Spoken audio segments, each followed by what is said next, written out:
For today's webinar, we have JP Jones and Mark Stollerow from the National Institute of Standards and Technology presenting on application of the OSAC Registry of Standards to forensic science service providers' quality systems. Without further delay, here is JP and Mark. Thank you for joining us today.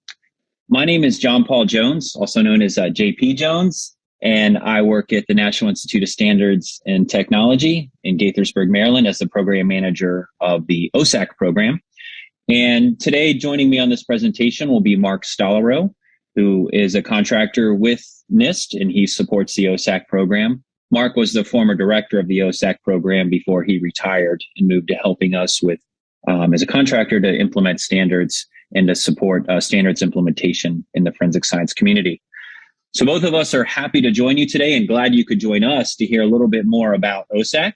And the specific title of our presentation today is the application of the OSAC Registry of Standards to forensic science service providers' quality systems. This is a disclaimer that the opinions in this presentation will be Mark's and mine alone and not representative of the U.S. government. And today during the talk, it's going to be broken down into really three main sections. We talk a little bit about OSAC, just explaining briefly about where it came from, what it is. We'll talk about the OSAC registry and why that's important. And then Mark will talk more about the steps in the process of implementing standards and how to address some of the challenges that labs have with standards implementation. And he has a lot of experience with this because he's been interfacing with many laboratories across the country on our standards implementation journey. So let's move into the meat of the program here. So first off, we just wanted to note that many of you that operate in the forensic science field know that forensic science landscape is a bit challenging. We have a large population in the U.S. and 50 states and 3,000 counties. We have lots of different governance models that occur in these states and localities.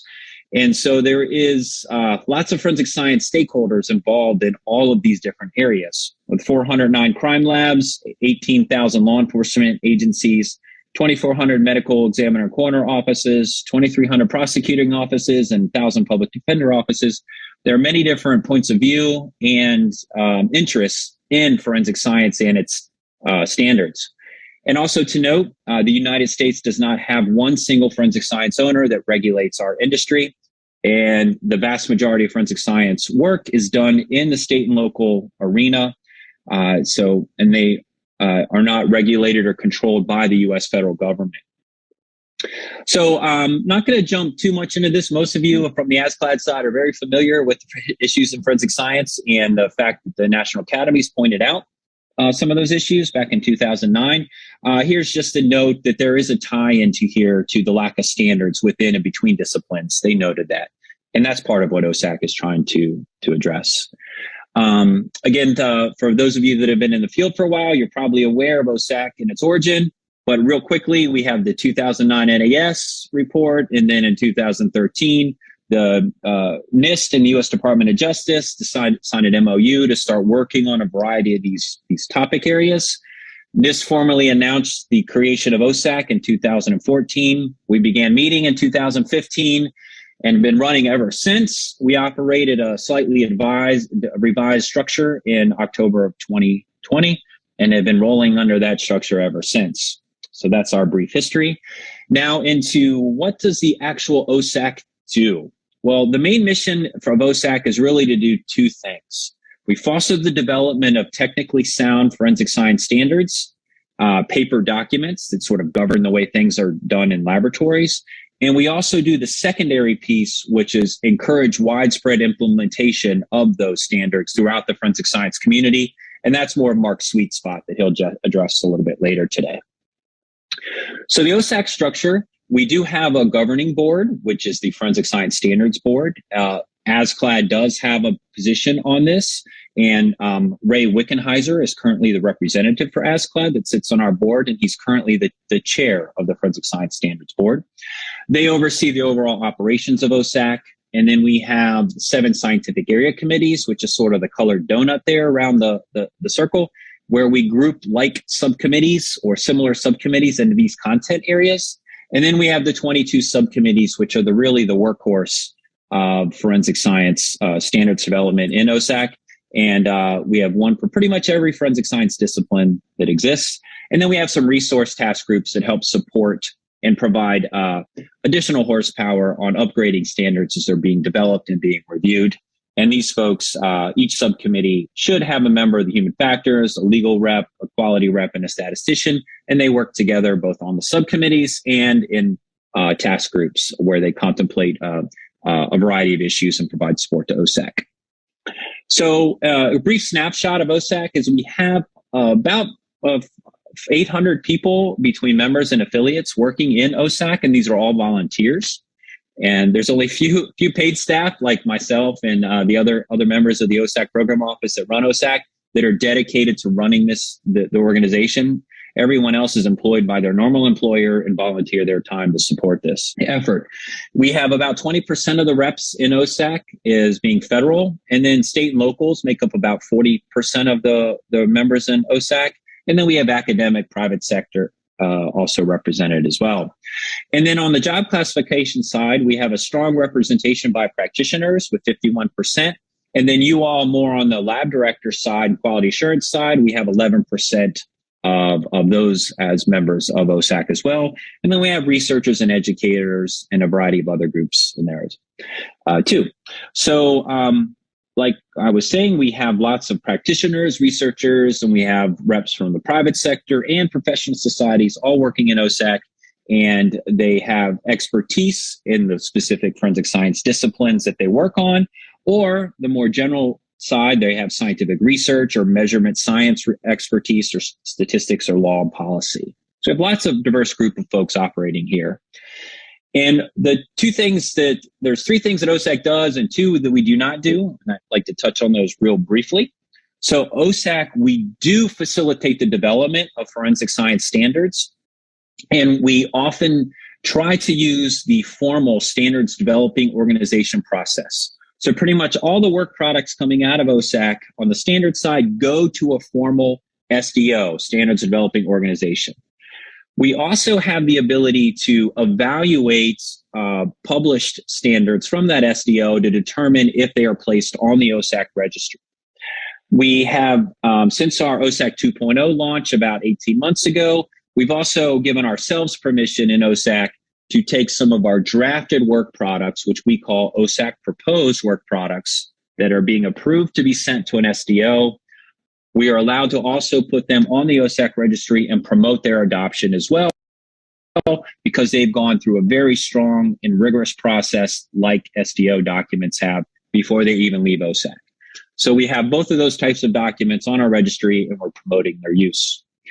Now, once we put a document on our OSAC registry, that's the third bullet here. That means we endorse that product OSAC-wide, and that we encourage all laboratories in the United States to begin incorporating those documents into their quality management system and their quality assurance system or their procedures.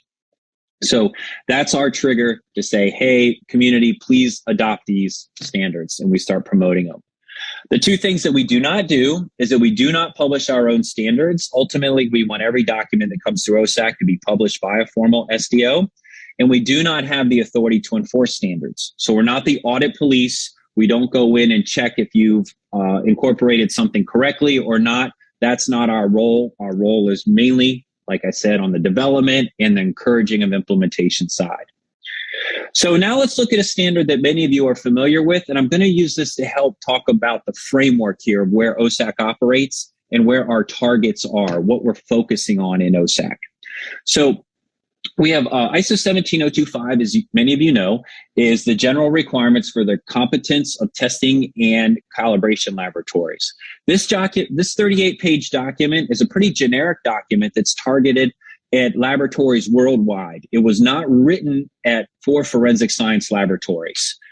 Pretty much any lab that does testing or calibration can be accredited under this particular document, which many of you are probably familiar with. Now, on this next schematic, I'd like to sort of lay out how all of this fits together and what OSAC is doing and how that fits together. So if we look at ISO 17025, that's really the umbrella standard, 38 pages that helps you know where you need to develop protocols, gives you guidance on some of those protocols in information systems or quality systems. So, but it is not forensic specific. And then you take the accrediting body supplemental requirements like ANAB's 3125, and that is beginning to take 17025 and making it more forensic specific. And they have some guidance that the accrediting bodies provide. They own that particular document and set that document.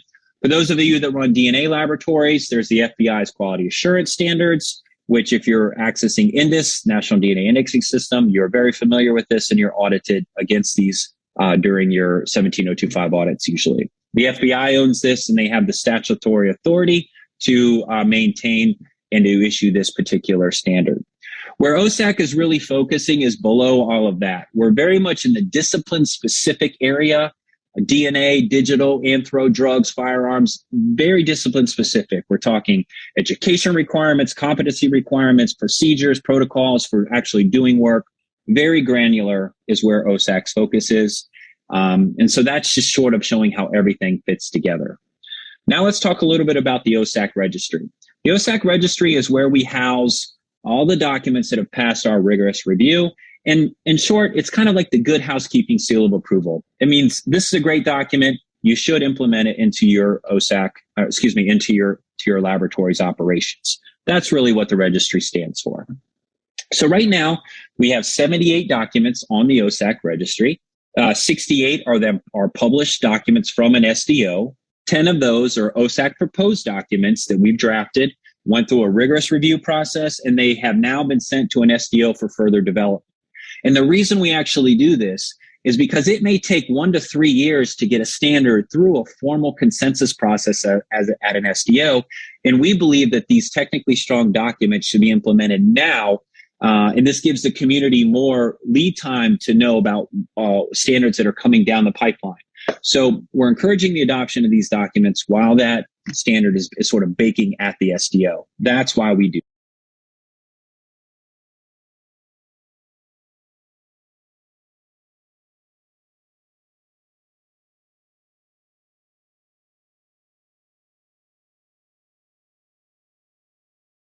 This.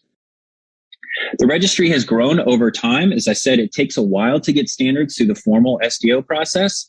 And we've introduced a lot of documents from OSAC into the SDOs over the years, and we're really seeing it bearing fruit now.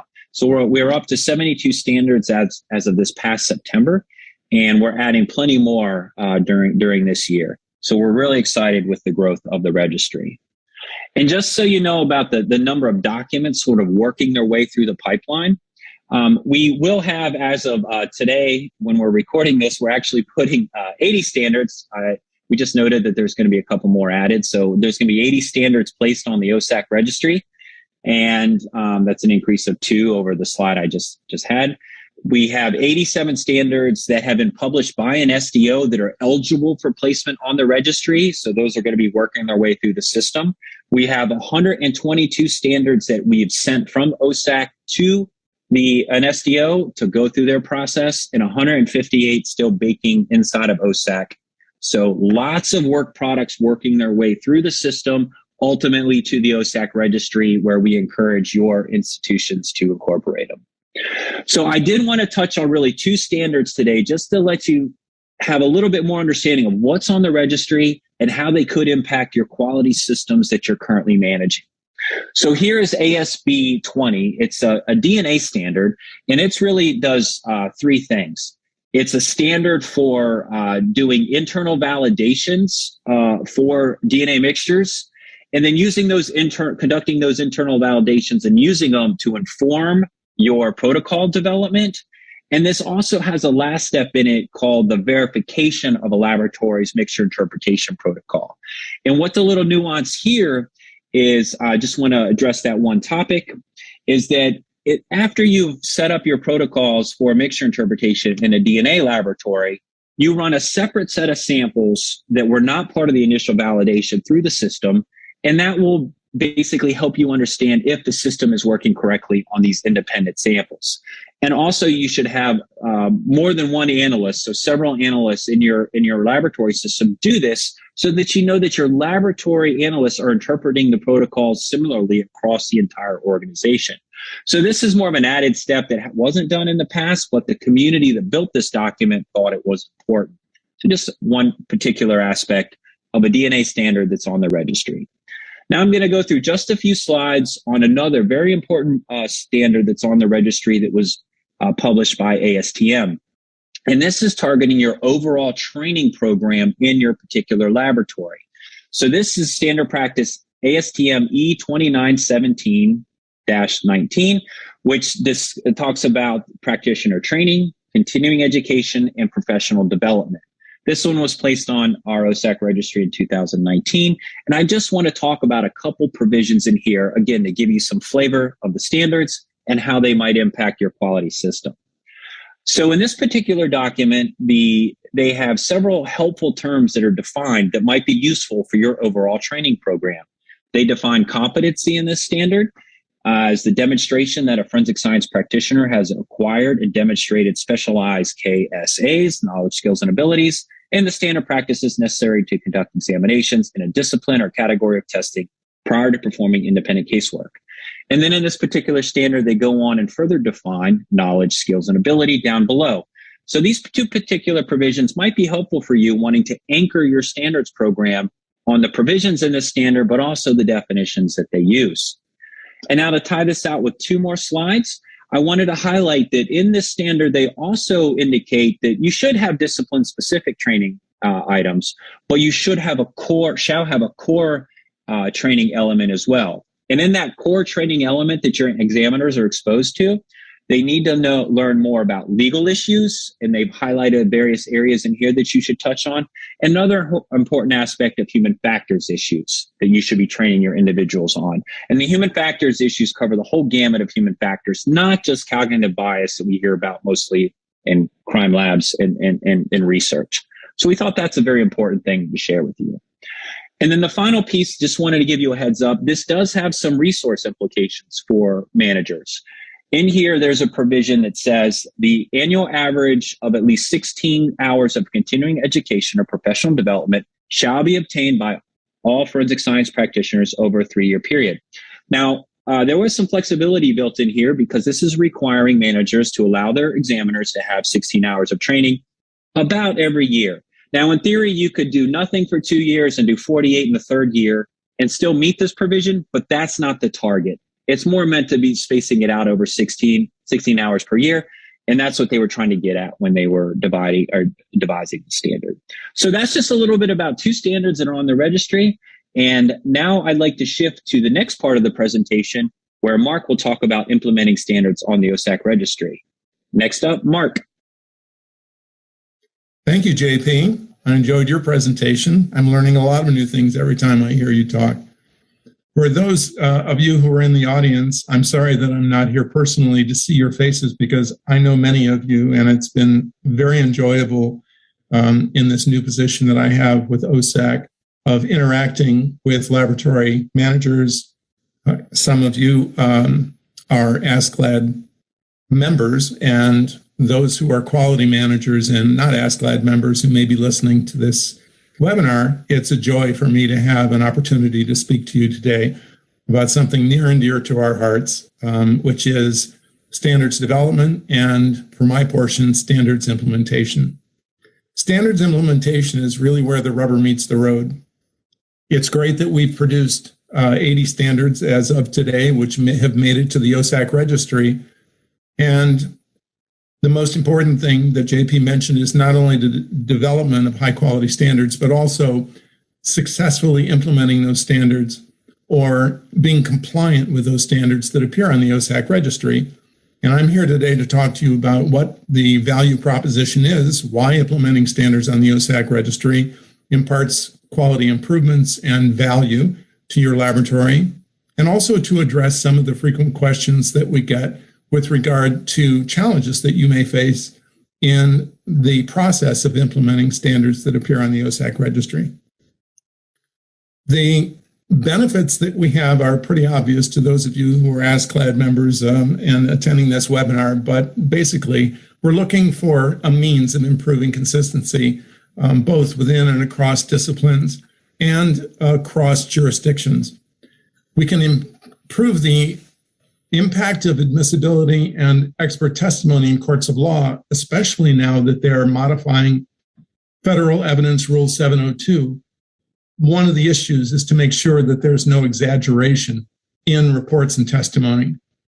Improving the overall quality of evidence analysis by reducing the risk of error is the other benefit of using standards and being compliant with those standards. And fewer errors, of course, mean higher productivity so that it can improve the effectiveness and the efficiency of your laboratories. So some of the challenges that we face include a lack of resources. And so often we hear, we just don't have enough time and money to deal with the requirements that are necessary in order to do a gap analysis and evaluate how we are progressing with standards implementation. The other thing is that for a while we were hearing that there were too few standards and too few disciplines within the crime laboratory. As you'll learn later, we've now put standards on the OSAC Registry in 18 disciplines, along with 7 interdisciplinary standards. So I'm not sure that that applies anymore, but there's still a lack of urgency that the sense of the people who are busy doing casework are saying, I don't have time for both productivity and quality. Well, we've all come to learn that productivity is connected with quality, and as quality improves, so does productivity. And finally, no regulatory authority mandating implementation. If no one tells us that we have to do it, like QAS does, then we don't have any impetus for implementing standards without a mandatory requirement. Well, that can't be addressed very easily because only one state, in addition to QAS having statutory authority requiring implementation of standards from the FBI on DNA, with the exception of Texas, there really is no other location in the United States that has a mandatory requirement for implementing standards on the OSAC Registry. So that's the value proposition. We have to find a way for laboratories voluntarily to see the value in implementing standards that appear on the OSAC Registry and then facilitating that development. So each discipline, of course, is unique and has challenges. We understand that. And when we first began this process of discussing how to facilitate the implementation of standards, we underestimated the number of laboratories that have already shared information with us that they have started on the implementation journey. And I'll give you some data a little later in this presentation that will help give you a better understanding of what those numbers are. We have also recognized the need for incremental approach to implementation. We realized that with 18 different disciplines having standards represented on the OSAC Registry, that it's very difficult to do all of this at one time. And as we've said, it's like eating an elephant. It can only be done one bite at a time. And we realize that an incremental approach is the faster and more effective approach to implementing standards in a facility, forensic science service providers. So we will discuss a little bit about the incremental approach and how to factor out discipline by discipline, the standards implementation within each lab. And finally, enhancing outreach efforts. Many of you have already begun the process of standards implementation, and you become our advocates and our champions. And we're trying to solicit your assistance in being able to spread the word. So registry implementation is something that requires planning. And there is an implementation document which was published in 2018 and is available on the OSAC website. And I'm not going to march you through this 30-page document, but I would like to highlight the first two. And the first one up here is crime labs and other forensic science service providers, self-implementation. We wanted to focus first on beginning with the service providers, helping them understand the value proposition involved with adopting or reporting the compliance with standards. The second was professional associations. And as I'll address later, where we are with implementation workshops and board policy recommendations of professional forensic science organizations and other professional organizations. Finally, I wanted to mention the last one at the bottom as an example. We would like to have what regulatory authorities and forensic science commissions that do exist in the United States to understand the great job that the Texas Forensic Science Commission has done in developing a dashboard and requiring voluntary compliance with standards on the OSAC registry and reporting the status of that compliance to the Texas Forensic Science Commission. There are lots of ways to implement standards, and we wanted to highlight the fact that implementing standards is not an all or nothing scenario. There are 80 standards now on the OSAC registry. A year from now, there are probably going to be 180 standards on the OSAC registry in virtually every discipline operational crime laboratories have. It has to begin at the beginning. It has to be done section by section, standard by standard.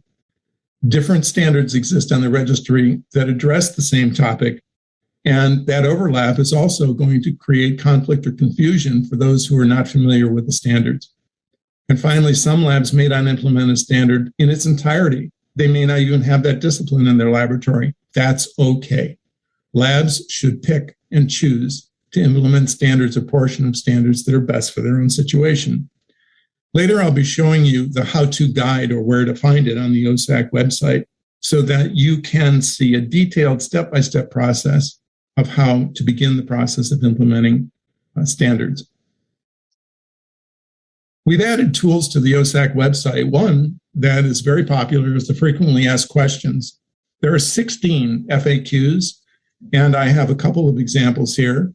The first is, does a forensic science service provider have to implement all the standards on the OSAC registry? And fortunately, you've just heard a slide that discusses the fact that the answer is no. You don't have to implement all the standards. The second was, what does standards implementation mean when a laboratory is audited by its accrediting body? That's a very frequently asked question. And what I can tell you, the information that we provide in that FAQ includes the very least of which is that self-adoption is a process that is done by the quality system in each laboratory. Every laboratory has not only the responsibility, but also the authority to implement standards that are going to be introduced when it's time for an audit by the accreditation body. You're the driver, you're the boss. You get to describe what the quality system is that you have chosen, develop policies, standard operating procedures, and quality manual in order to demonstrate that you are worthy of the accreditation that accrediting body is giving you. The third one was, where can FSSBs find detailed guidance to help them with implementing the standards on the OSAC registry? And as I've indicated to you, there are a number of tools that are present on the OSAC website to help you, and I'm talking about a few of them in this presentation. The fourth is, how can standards on the OSAC registry and those under consideration be accessed for free? You could pay $75 for a membership to ASTM, for example, or pay individually $35 or $45 for each of the standards. But why do that if you can go on the OSAC registry and get them for free? I think ISO 17025 is the only standard that laboratories still have to pay for because OSAC has not developed contracts and agreements with all of the other providers of forensic science standards, including ASB, ASTM, ADA, the American Dental Association, NFPA for fire protection. All of those standards are available to you for free. And if you go to the FAQs, you'll see how to gain access to them very easily on our website. The fifth is, with so many standards on the OSAC registry and more in the way, how can FSSPs, forensic science service providers, manage to keep up effectively and efficiently? Great question. We get that a lot. And we point to those laboratories which have been effective at adopting a process which makes it effective and efficient for them to keep up with the standards, demonstrate compliance, and be prepared for the new wave of standards that are going to be coming down the road every month, every year. So with that, I'd like to point you to the how-to guideline, which is also a tool on the OSAC website. It provides a framework for managers and section technical leaders to conduct standards audits. You need to find out where you are in the process of standards implementation in order to determine what still needs to be done.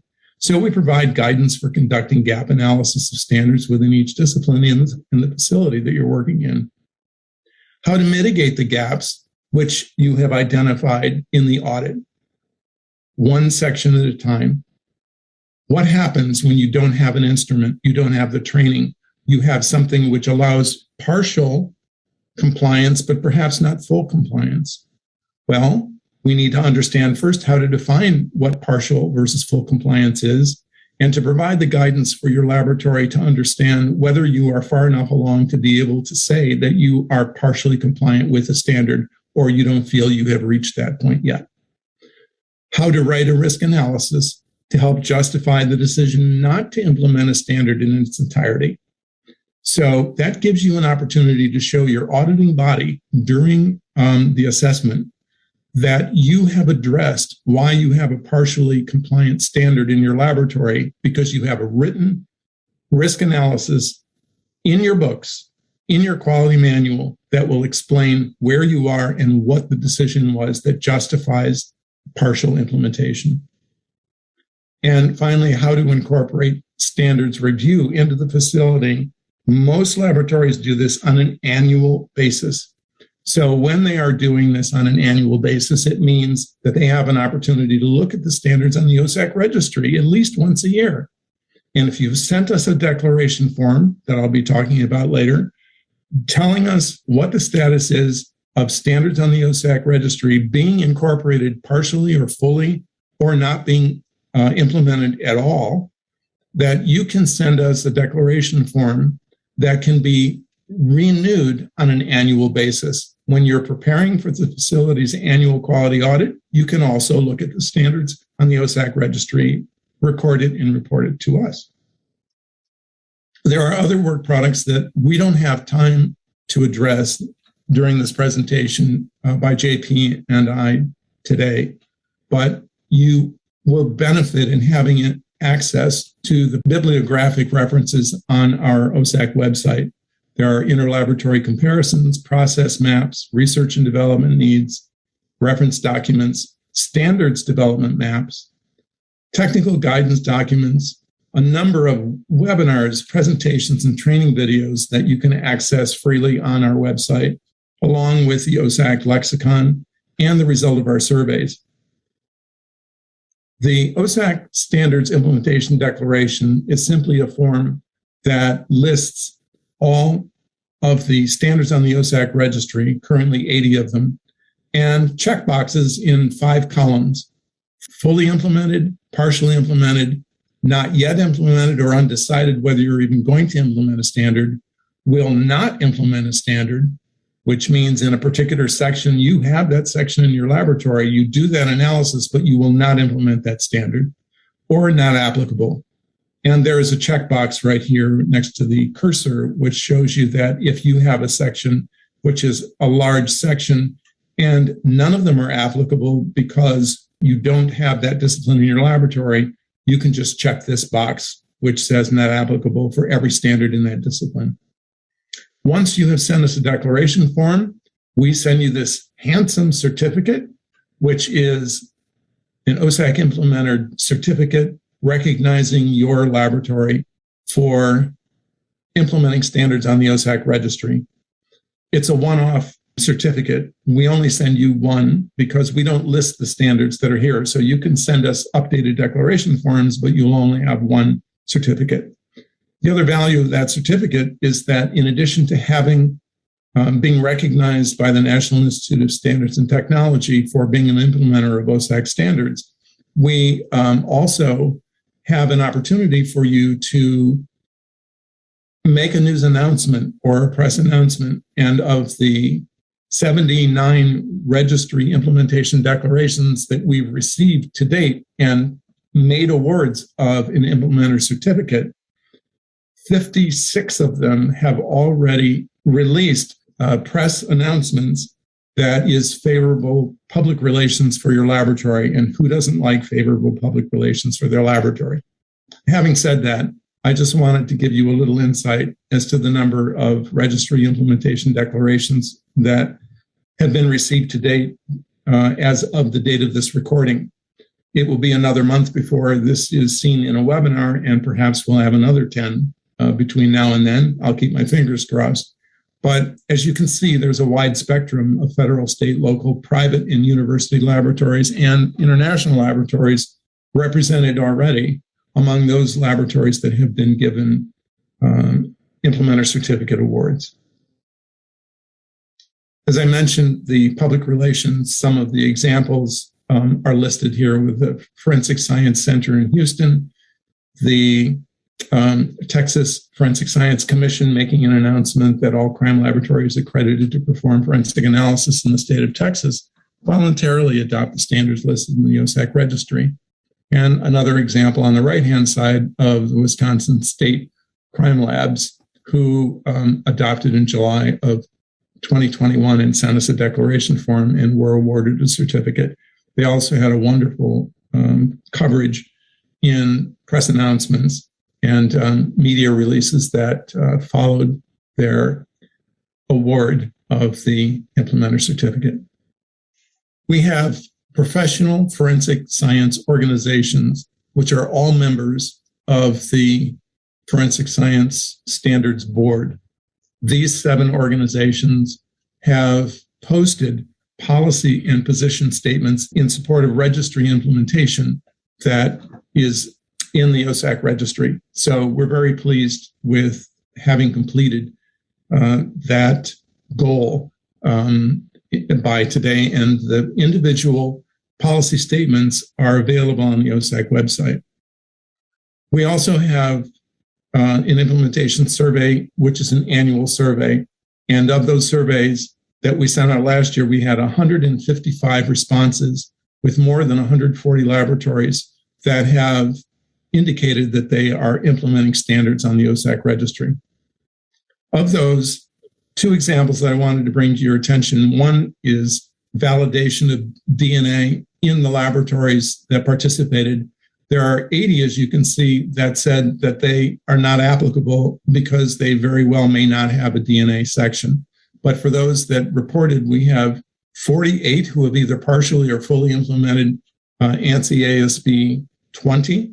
And the other standard is ANSI ASB 40 on interpretation, in which 53 laboratories have indicated that they've either partially or fully implemented standards. We also have a checklist, and the checklist that you see on the right-hand side is the result of a cooperative agreement that the American Academy of Forensic Sciences has entered into with OSAC. And they will help produce fact sheets like the one you see on the right for toxicology. And this is meant to help make the whole concept of adopting standards in forensic toxicology understandable to the layperson. In addition to these fact sheets, we also are seeing through this cooperative agreement with the Academy, the development of checklists for gap analysis that will be produced and made available on the Academy website. And the OSAC website will have links that will take you there. So we want you to stay informed. We would like to have you participate in reading the standards bulletin, which comes out on the first Tuesday of every month, that has a list of published standards that are open on the OSAC registry for comment, that are open for comment by the SDOs, and proposed standards, OSAC standards that are open for comment.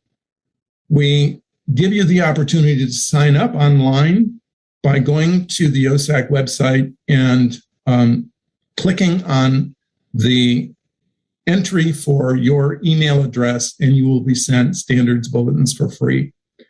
This goes currently to 16,000 on our distribution list, and it includes new standards placed on the registry and standards that are open for comment, OSAC standards and SDO standards. So we'd love to get you involved, signing up for communications that we just indicated, also to do reviews and comments of standards on the OSAC website, become a member of OSAC, and to stay informed. And these links that you see are going to enable you to do all of those things. And we will make these slides available to you so that you will be able to click on any of these links at any time in the future and stay fully informed and be involved. So at this point, I would like to thank you so much for joining us in this webinar today. It is a treat to be able to discuss with you the functions of OSAC, the benefits, the value proposition of developing high quality standards and using those standards through implementation in your laboratory. So at this point, if you have any questions, we would love to be able to answer them. And once again, thank you to FTCOE for the invitation. JP and I both acknowledge what a great organization you are and how delightful it is to have this opportunity to speak to you today. Thanks. All righty. Thank you guys so much for that wonderful and very informative presentation. We're going to go ahead and jump right into some questions from the audience. So up first, I have a question for you, John. Once the ASB approves an OSAC proposed standard, does the OSAC version get removed from the registry and replaced by the ASB version to prevent conflicts between them?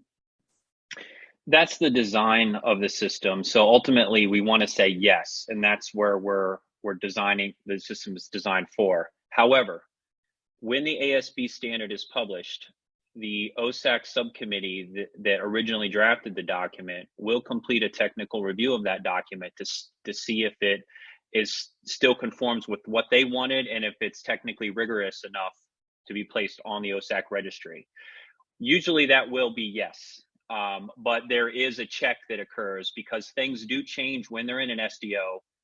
There's different groups different people working on it. So we have that check built into the process. But again, our ultimate goal is yes, we would love to retire every OSAC proposed standard on the registry and replace it with a published standard. Thank you. Gotcha. Thank you. Yeah, sounds like there's a lot of checks going on with these. So that's great. Alrighty, and a question for Mark over here. How do you propose answering a defense attorney who asks, who are you to decide which standard to adopt and which not to, in reference to picking and choosing standards to implement? That's a really good question. And the anxiety of being asked a question by a defense attorney that is designed to impeach your testimony seems frightening. But having testified 125 times, I think, in 15 states, in my experience, I have learned that defense attorneys rarely ask you a question to which they don't already know the answer. But assuming for the moment that this came out of nowhere and the defense attorney forgot and asked a question that he does not know the answer to, you have so many criteria for qualifications. You're the expert in the courtroom, and you have an opportunity to describe how your laboratory has been audited by an outside accreditation body and has been officially certified as an accredited lab by an outside national organization or international organization that has reviewed in great detail the processes that you have for quality control, and you have been certified. You have the experience and you have the expertise to determine which standards are applicable to your own laboratory's selection of disciplines that are provided for the criminal justice system and the analysis within each discipline. Those are not accidental. They are reviewed internally and externally at least once a year. And the gap analysis that you do with the expertise and the experts in your laboratory promise the public the quality that has been recognized by NIST, for example, if you have been awarded a certificate as an implementer of OSAC standards, and by your accrediting body. So if you were to deliver an answer like that to the defense attorney, he probably would not ask you another question in the same category.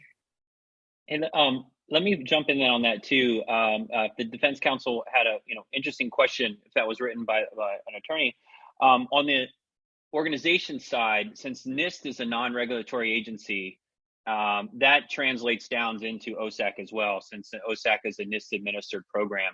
So OSAC and NIST can't require anyone, nor does NIST want to require anyone to implement specific standards. That's not our role. There are regulatory type bodies like Texas Commission and others that could decide if you are doing XYZ science in this state, you shall be required to implement these particular standards. So that's not where we sit. We make these things available. Others may decide to do implementation, or excuse me, regulation. And as I noted in one of our opening slides, there is no universal regulatory body for forensics at this point. Thank you. Gotcha. Yeah, thank you both for your response on that. Mark, I wonder if anyone's going to watch the archive of this and just copy down what you said in response. I think that was very prepared for that response.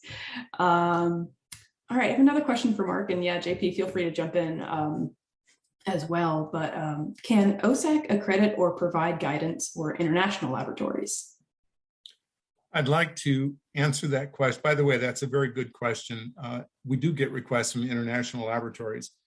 To pick up where JP left off, NIST is not a regulatory agency, and we do not accredit crime laboratories.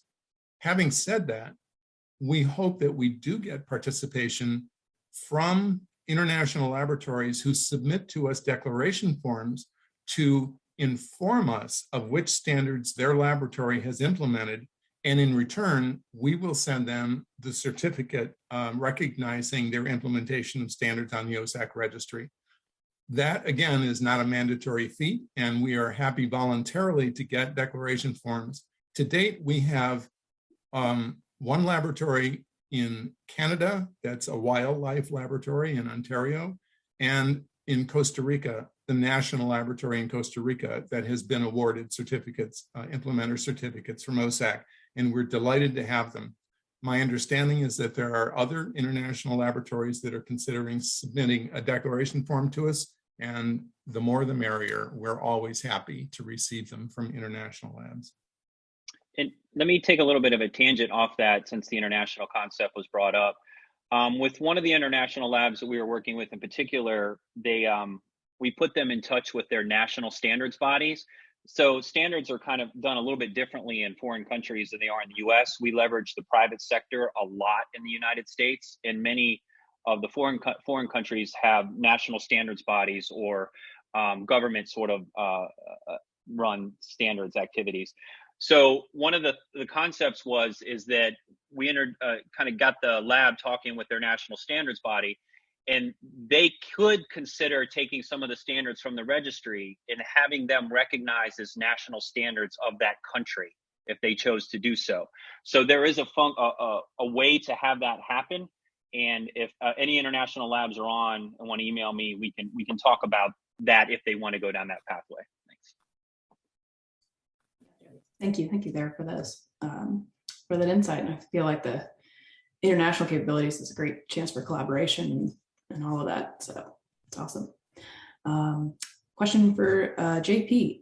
Is there any relationship between OSAC and the ENFSI specifically related to document development? That's a good question. So NSFI is, the European Network of Forensic Science Institutes. They run a wonderful system over there in Europe, and their voting members are the laboratories in Europe. And those folks help develop guidelines and documents that guide their practices. We have talked with them in the past about a variety of things, but we do not have a formal relationship with them. But I will tell you that the NSFI documents are read by people in the US in the subcommittees, in our OSAC subcommittees, while they're developing standards that the US may adopt.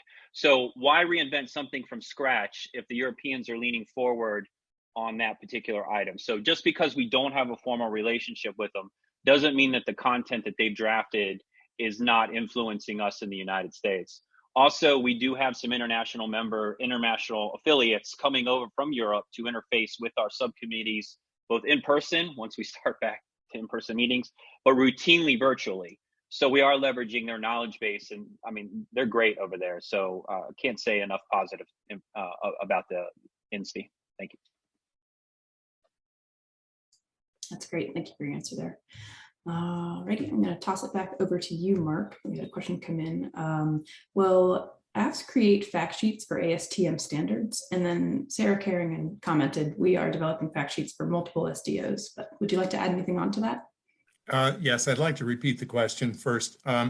Will the American Academy of Forensic Sciences create fact sheets for standards for other standard developing organizations? Our hope is that one day standards will not even be published unless they have appended to it all of the fact sheets that can be used without having to wait a year or two before someone else writes the fact sheet.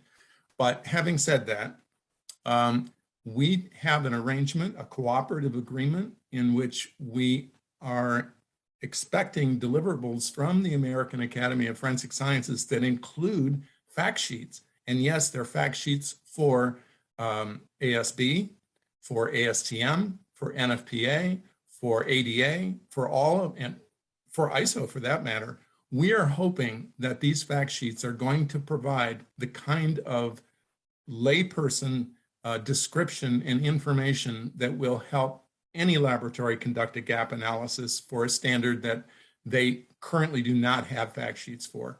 So that's a great question, and we're delighted waiting for the first set of fact sheets to come to us from the American Academy of Forensic Science.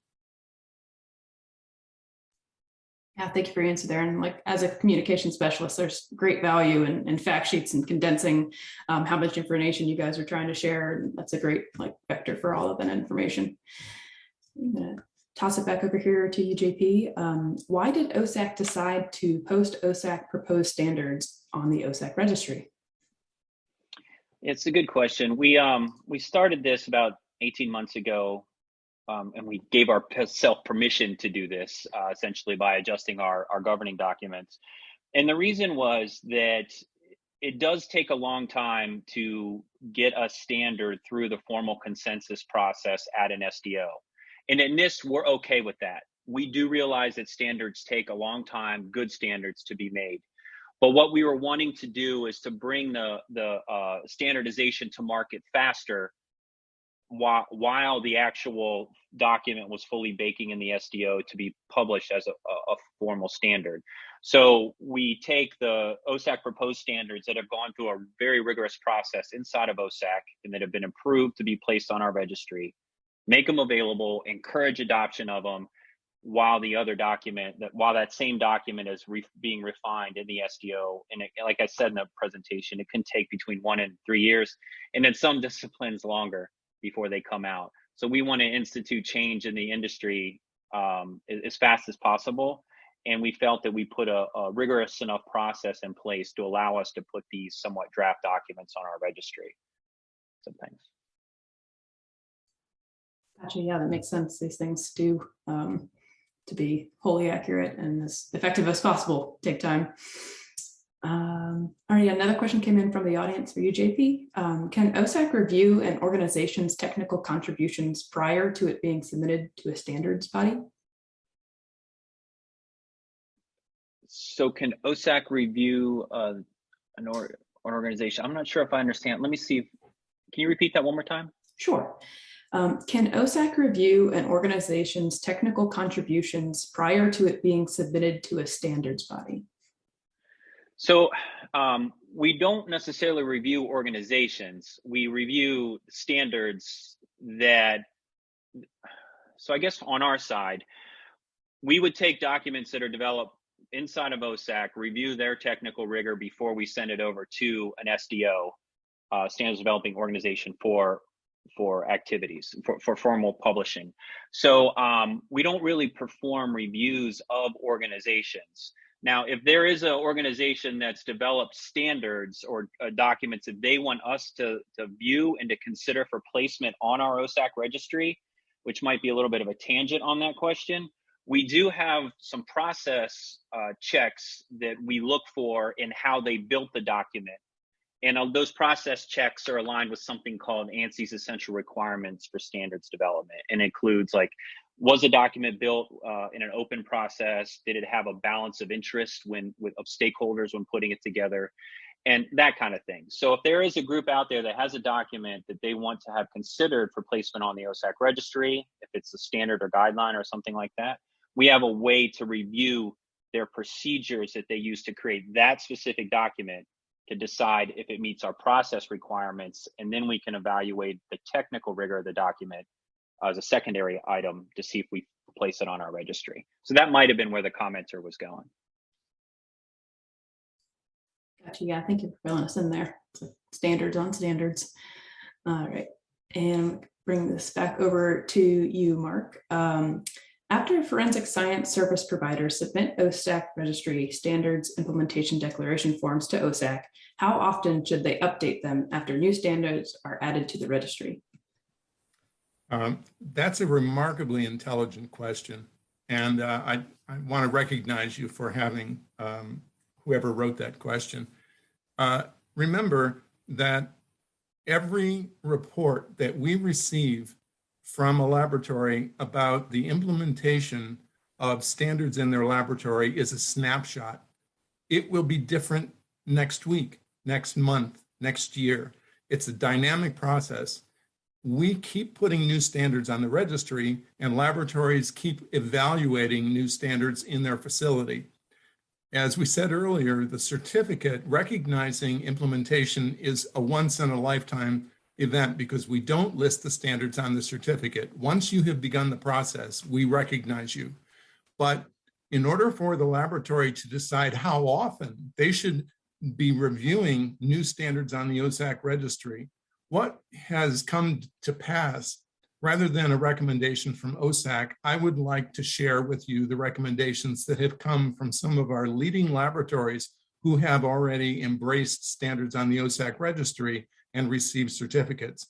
And what I'm told is that it fits most efficiently with their annual audit review.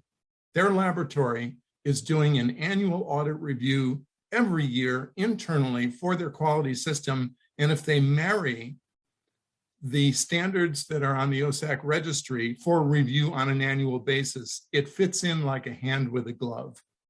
So I think that I'd like to make that recommendation, but of course, that's a decision for each laboratory to make. And they may decide they want one more often for a review. They may decide that they don't want one as often as annually. It's their choice, but it should be a policy that they have in writing. And part of the annual review should declare how often standards on the OSAC registry should be reviewed. And generally, they're reviewed by the technical leader, so that instead of taking all 90 standards on the OSAC registry, they're only taking the 5 or the 11 or the 6 that are in their discipline. It makes it manageable and bite-sized. But that's a great question. So compliments to the author. Yes, it was a great question and a great answer. Thank you for that, Mark. All right, we have a couple more coming in for the audience. We'll try to quickly get through because we're running short on time here. So John, does OSAC gently try to nudge the ASB along? OSAC FR has put forth many docs, but ASB yet to publish one. It's a great question. So for those in the audience, FR stands for friction ridge or fingerprints. And you're correct. There's a lot of documents from OSAC that have been introduced to the friction ridge consensus body at ASB, and there has been some challenges with reaching consensus in that group. We do understand there's just been some changes over there, and we're looking for great things to come out of that, and possibly more documents coming out. And we know they're trying. I will note as well on Tuesday of next week. You will see the first fingerprint standard being placed on the OSAC registry. For those, it's an OSAC proposed document. So that's one of the ones we baked inside and reviewed the heck out of it. And it's on limited examinations. So how to do limited exams. So that one will be on the registry next week. And so we're getting started with friction ridge. And there's one not too far behind that. Again, OSAC proposed. So we're really looking forward for the consensus body to publish some as well, so we can evaluate them and move them onto the registry. Thanks. Thank you for that answer there. Unfortunately, we are all out of time. If we didn't end up getting to your questions today, please feel free to email Mark or JP. We're going to put their emails back up here. But yeah, thanks again, guys. I think this was a great presentation and lively questions.